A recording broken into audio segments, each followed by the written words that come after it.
door goes in. Come to the door, please.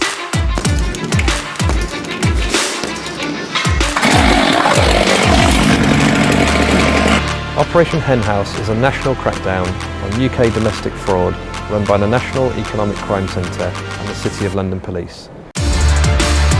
Fraud is the most commonly experienced crime in the UK, and criminals are indiscriminate about the location of their victim. Police officers and investigators have been out across England, Scotland, Wales and Northern Ireland, making hundreds of arrests over the last month.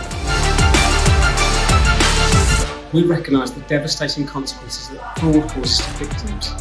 We've been working with our key partners, the National Crime Agency, Financial Conduct Authority, Trading Standards and police forces across England, Wales, Northern Ireland and Scotland to arrest more fraudsters and to take back more victims' money and assets.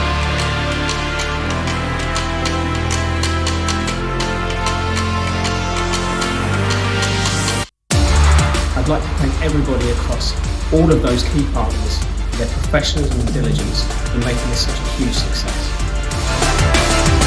If you have been a victim of fraud, contact Action Fraud, or for help and advice on how to protect yourself, visit stopthinkfraud.gov.uk.